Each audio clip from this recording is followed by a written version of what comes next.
diperlihatkannya kepadanya sebagai tanda kebesarannya. Sesungguhnya Allah Maha Mendengar lagi Maha Mengetahui. Shadaqallahul Adzim. Surah Al-Isra ayat 1. Dari ayat Al-Quran surah Al-Isra ayat 1, kalau wau ingkang sampun disampaikan kalih Neng Layin, menunjukkan Nabi Muhammad SAW ketika saat itu istri yang dicintai Siti Khadijah sedo, paman yang melindungi Rasulullah SAW sedo. Kemudian Nabi Muhammad diusir dari kota Mekah. Rasulullah SAW mengalami kesedihan yang sangat berat sekali. Lalu Allah menghibur Nabi Muhammad SAW di Isra dan Mi'rajkan oleh Allah Subhanahu wa Ta'ala. Isra maksudnya adalah Allah Subhanahu wa Ta'ala memerintahkan Nabi Muhammad ditemani oleh malaikat Jibril dari Mekah, Masjidil Haram, menuju Masjidil Aqsa, Yerusalem. Niku jaraknya dari Mekah sampai ke Masjidil Aqsa, Yerusalem itu kurang lebih 1239 km. Tetapi ditempuh oleh Rasulullah dengan ditemani malaikat Jibril yang menggunakan kendaraan buruk.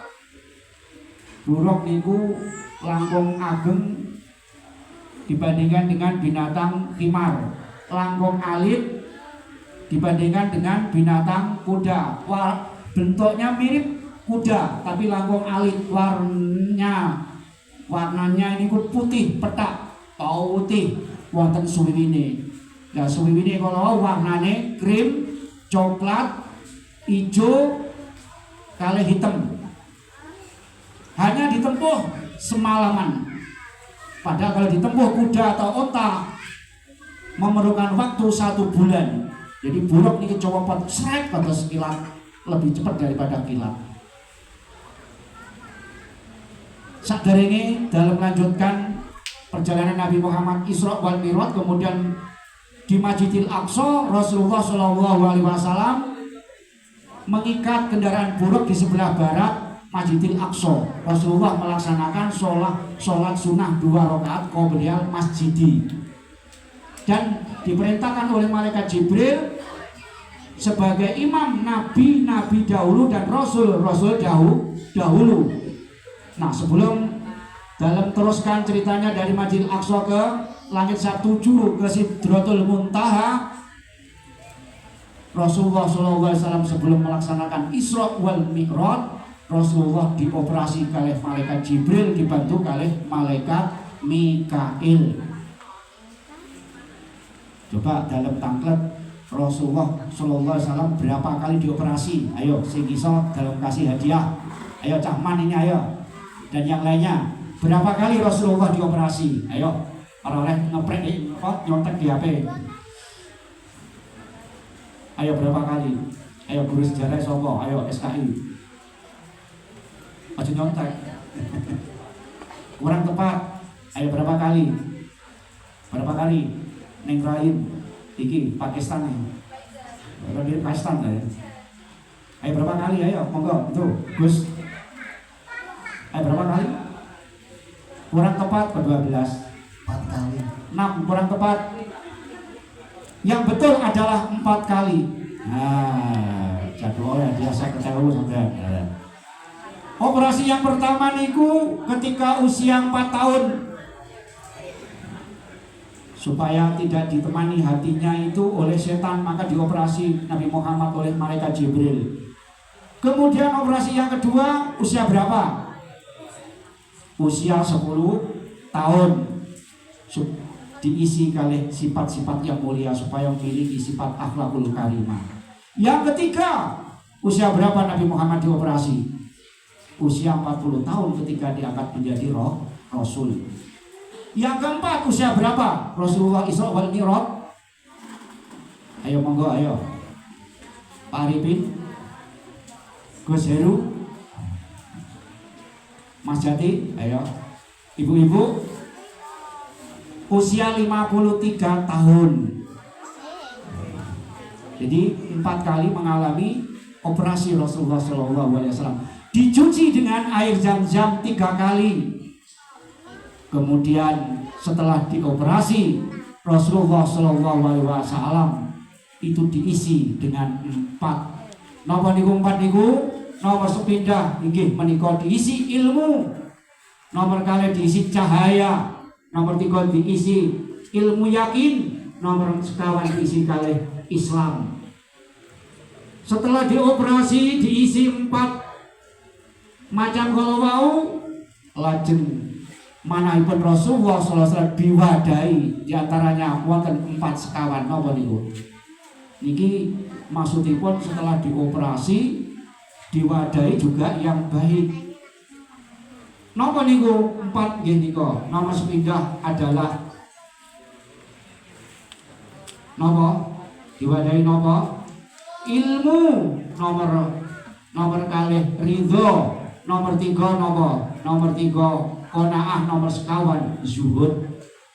Sifat-sifat yang mulia kalau Allah sebagai wadahnya hati Rasulullah SAW, sehingga Rasulullah SAW menghadap kepada Allah, hatinya sudah bersih.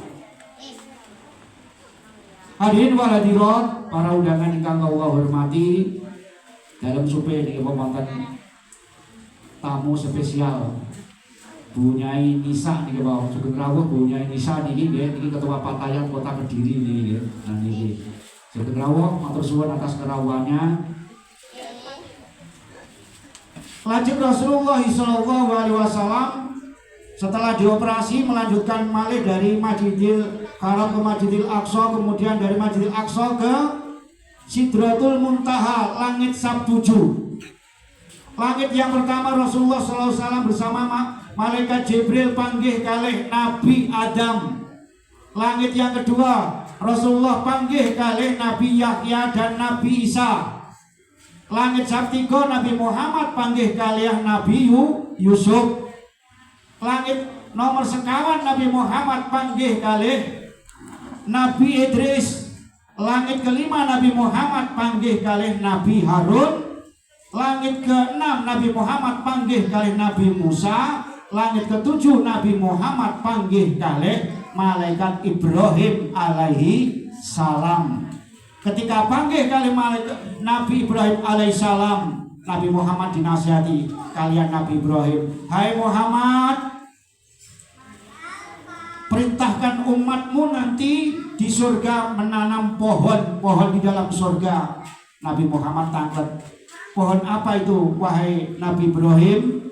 Yaitu kalau nanti umatmu nanti di surga akan mendapat perlindungan di bawah pohon yang buahnya nyaman, maka di dunia perbanyaklah membaca la haula wala quwata illa billahil aliyil azim.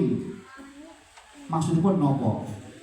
Manusia ini tidak ada daya dan upaya, yang paling kuat hanya Allah. Orang pinter, di atasnya lagi ada yang pinter. Siapa? Allah. Orang kaya, di atas orang kaya ada yang lebih kaya. Siapa itu? Allah Subhanahu wa Ta'ala. Jadi kita tidak boleh merasa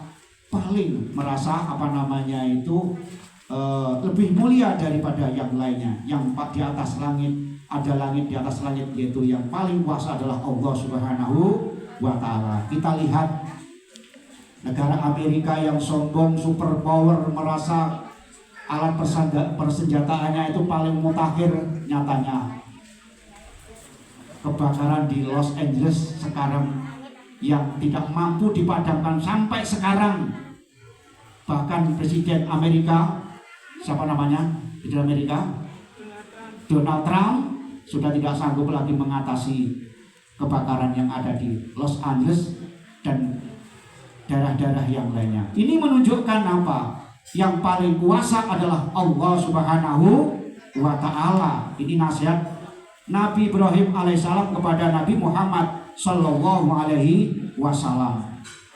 Di dalam perjalanannya dari Masjidil Aqsa ke Sidratul Muntaha langit Sab 7, juga Rasulullah sallallahu alaihi wasallam berjumpa dengan orang yang kepalanya dipukuli, kembali pulih lagi, dipukuli lagi, hancur, dipukuli lagi, hancur lagi. Itu gambarannya apa Jibril? Jibril menjawab, itu gambarannya orang hidup di dalam dunia sering mengabaikan sholat. Ya Allah, niku nggih salat ketok ngeten iki rapate penting nanti di akhirat niku amal sing paling pertama sing ditanglet-tanglet nggih menika salat. Pramila menika monggo kula lan panjenengan sedaya selalu melaksanakan salat. Karena sholat itulah tiang agama. Barang siapa yang mendirikan sholat berarti menegakkan agama. Barang siapa yang meninggalkan sholat maka sama dengan merobohkan agama. As-sholatu iman din. Sholat itu adalah tiangnya agama. Alhamdulillah adik-adik sekarang, alhamdulillah anak-anak rajin sholat. Yang paling berat dia menikah sholat napa? Subuh. Sampun ngantos sholatnya napa? Jam 7. Keranten napa? 7 pembiasaan Menteri Pendidikan Mufti Ali. Sekarang para pelajar dianjurkan tidurnya napa? Harus jangan terlalu malam. Kalau tidurnya terlalu malam, otomatis bangunnya kesiangan. Jujur, jangan ada dusta di antara kita. Sering meninggalkan sholat subuh mboten? Sering meninggalkan sholat subuh mboten? Adzan subuh, sholat mboten? Oke, enggak meninggalkan. Iya, bagus. Kemudian Rasulullah SAW panggih kalih tiyang ingkang memotong-motong lidahnya sendiri, potong, tumbuh kembali, dipotong sendiri. Kemudian Rasulullah tangkat dumateng malaikat Jibril. Wahai Jibril, apa sebabnya orang itu kok memotong-motong lidahnya sendiri? Jibril menjawab, itulah gambaran orang yang di dunianya itu sering memfitnah orang lain. Lajeng Rasulullah panggih malih dumateng tiyang ingkang mencakar-cakar mukanya sendiri dengan kukunya sendiri yang terbuat dari tembaga. Rasulullah tangkap kepada Jibril, apa sebabnya orang itu mencakar-cakar mukanya sendiri? Jibril menjawab, itulah gambaran orang-orang yang hidupnya di dalam dunia suka ghibah, membicarakan aibnya orang lain. Kemudian Rasulullah panggih kalih tiang mandi tapi darah. Apa sebabnya itu Jibril? Jibril menjawab, itulah orang yang hidupnya di dunia suka makan yang riba. Ugi Rasulullah panggih kalih wanita-wanita yang dijantur rambutnya. Kenapa itu wahai Jibril? Itu akibat wanita-wanita yang hidup di dalam dunia yang suka menyakiti suaminya. Nah, inilah gambaran-gambaran yang dijumpai Rasulullah ketika perjalanan dari Masjidil Aqsa ke langit Sab 7. Lajeng Rasulullah SAW ke langit Sab 7 badhe sowan kepada Allah Subhanahu wa taala. Jibril matur ngeten, wahai Muhammad, makomku itu sampai di sini, aku tidak sanggup meneruskan wilayah yang berjumpa kepada Allah. Jibril saja itu boten saged langsung memasuki ruangan wilayah yaitu Sidratul Muntaha sing saged Rasulullah. Tapi Rasulullah mengatakan, wahai Jibril, tolong aku temani. Jibril, tolong aku temanilah, aku mau berjumpa kepada Allah, mau dialog dengan Allah Subhanahu wa taala. Ya sudah tak temani, tetapi akhirnya apa? Malaikat Jibril istilahnya itu pingsan, gak sadar. Akhirnya kemudian terbangun dari pingsannya, Rasulullah melanjutkan sendiri berjumpa kepada Allah Subhanahu wa taala. Napa dialoge kala wau? At-tahiyatul mubarakatus sholawatut thayyibatulillah. Napa maksudnya? At-tahiyatul, maksudipun Nabi Muhammad memuja kalih Allah. Wahai Allah, Engkaulah Maha Rahman. Wahai Allah, Engkau adalah Maha Rahman dan Rahim. Engkaulah Maha segalanya, Engkau Maha suci dan segalanya. Allah menjawab, At-tahiyatul mubarakatuh sholatul thayyibatillah. Assalamu alayka ayuhan nabiyyu wa rahmatullahi wa barakatuh. Wahai Muhammad, ada salam dari saya. Kaulah manusia yang akan aku beri rahmat, akan aku beri kemuliaan. Kemudian dilanjutkan wa anai. Assalamu alayka ayuhan nabiyyu wa rahmatullahi wa barakatuh. Assalamu alayna wa ala ibadillahi sholihin.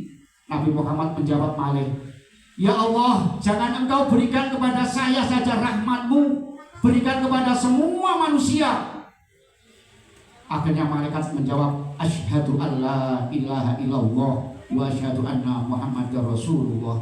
Dadosipun Nabi Muhammad kalau gambaran seorang manusia yang tidak mau enak sendiri, masuk surga sendiri. Bahkan Rasulullah itu nanti sebelum masuk surga tidak rela umatnya satu pun masuk neraka, akan dicari nanti oleh Rasulullah SAW. Termasuk kalau mau sing kejabak itu digolek kalau Rasulullah, mana Pak Juni, mana Pak Sumiran, mana Pak RT, udan-udan kok ngedekno tendo goleki wis dilebokno nang gone surga. Allahumma amin. Ibu-ibu yang ngono sing masak, udan-udan masak, Pak Usut napa sing dadani goleki karo Rasulullah mandi. Allahumma loh, yakin apa yakin mboten usah mlebu Islam. Yakin niku yang membuat saya itu semangat ya. Jadi Rasulullah itu akan mencari umat-umatnya nanti di yaumil maksar, nanti digoleki sampai tidak akan bangun sebelum Allah Subhanahu wa taala membangunkan. Karena Rasulullah berdoa, ya Allah, aku tidak akan bangun dari sujudku sebelum umatku semuanya masuk surga. Langsung Rasulullah napa niku wis apa-apa Muhammad wis rata wis ta umatmu tak masuk surga. Mboten janji Allah Subhanahu wa taala. Hadirin wa hadirat ingkang Allah hormati, Rasulullah SAW angsal perintah sholat 50 kali, lajeng turun ke bumi panggih kalih Nabi Musa. Muhammad, apa yo iso umatmu nglakoni sholat 50 kali sehari semalam?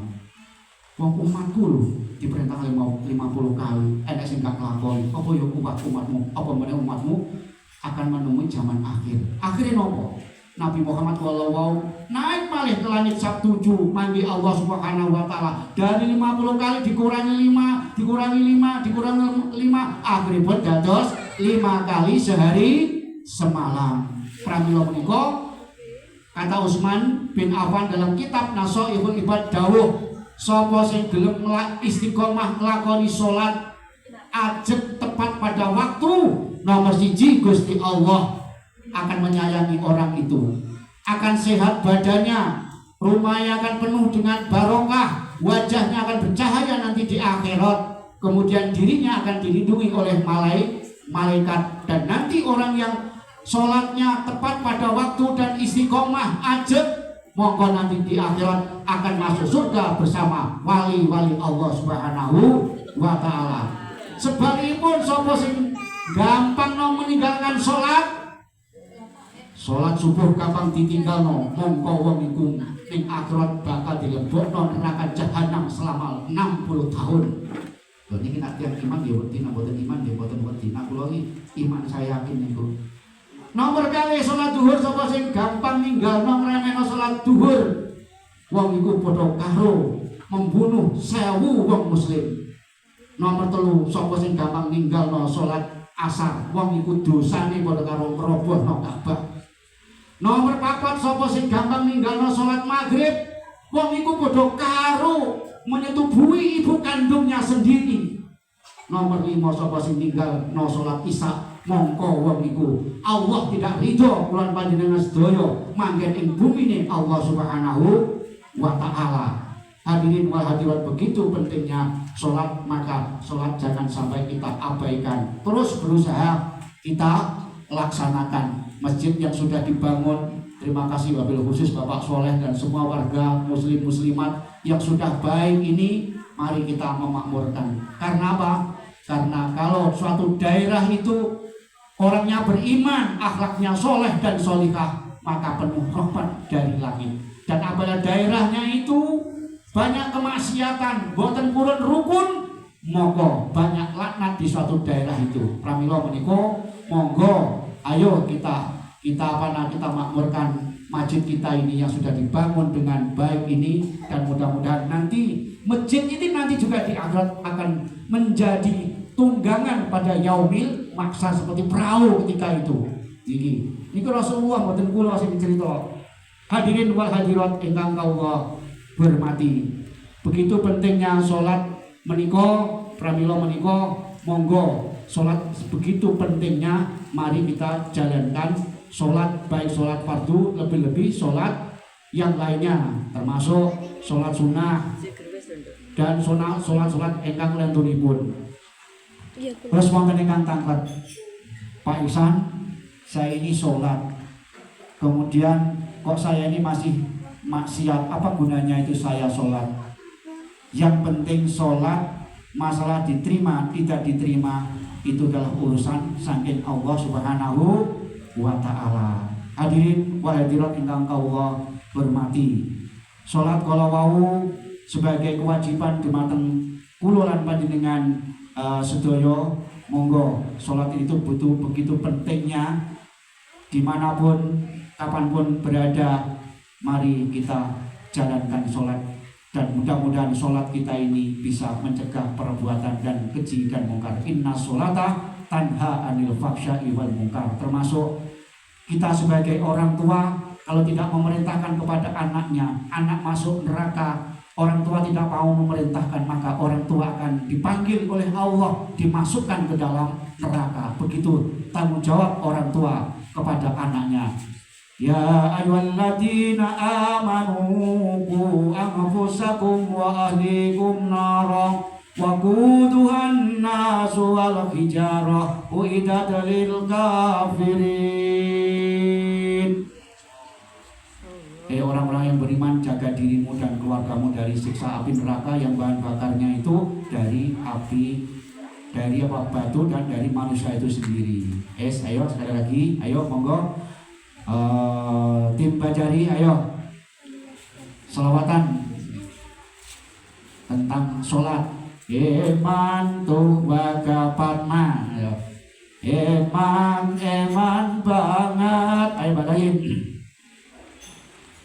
Apa laporan? Yes, Pak Ihsan aja, 1, 2, 3. Sholli wa salim ta'iman ala madam.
Nyuwun sewu, salat niku sampun ngantos cuma dohire sing salat.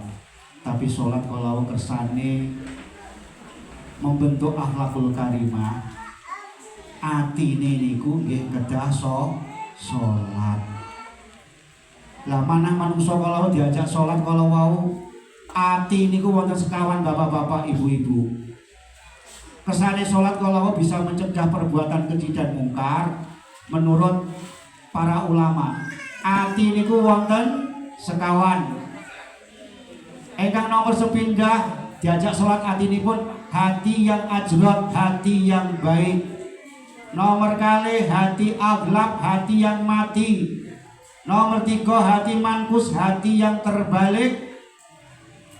Nomor sekawan hati yang musyafah, hati yang tercampur antara keimanan dengan kemunafikan. Pramila menika salat kalau sampun ngantos dohire kemawon. Salat kalau nggih termasuk atine niki diajak sujud dumateng arsanipun Allah Subhanahu wa taala. Pramila menika kan wonten syair kan ngeten to. Niki sinten sing basa karangane Sunan Kalijaga nika sing terkenal nika. Ler-iler, ler-iler, ler-iler, tandure wosumiler ta ijo royo-royo, ta senggo temanten anyar, bocah angon, penekno blimbe kuwi, lunyu-lunyu penekno kanggo napa? Kanggo basuh dodo tira kumitir bedaing pinggir dodo mono jumatono kanggo sepo mengko sore mumpung padang rembulane mumpung jembar kalangane ya sura iya. Lah niku kedah niku kanggo dodome atine sing elek awake dhewe niki kedah sepados salate kala wau membuahkan akhlakul karimah dodomo atine awake dhewe sifat-sifat sing elek nafsu-nafsu sing elek kita hilangkan. Pramila menika insyaallah kapan setiap subuh insyaallah kita sampaikan salat niku kan wonten nomor gangsal mangke terlalu banyak malah mboten paham. Nanti ketika waktu subuh insyaallah juga dalam sampaikan nanti kita sampaikan pada waktu dan kesempatan yang lain. Makaten hadirin wa hadirat hikmah Isra wal Mi'raj pada malam hari ini mudah-mudahan kita bisa lebih semangat lagi melaksanakan sholat, juga termasuk kita perintahkan kepada diri kita, anak-anak kita. Mudah-mudahan sholat ini bisa menolong kita, bisa menyelamatkan kita fitini wa dunya wal akhirah. Wasta'inu bisobri wasolah. Kalau kita mempunyai masalah apa saja, maka sabarlah dan bawalah sholat. Insya Allah semuanya akan teratasi karena Allah lah yang akan menyelesaikan masalah kita. Maka dan wallahu muwaffiq ila thariq, menawi wonten kekurangan kesalahan dalam yunak bumi samudra pangasami ihdinas siratal mustaqim. Wassalamualaikum warahmatullahi wabarakatuh.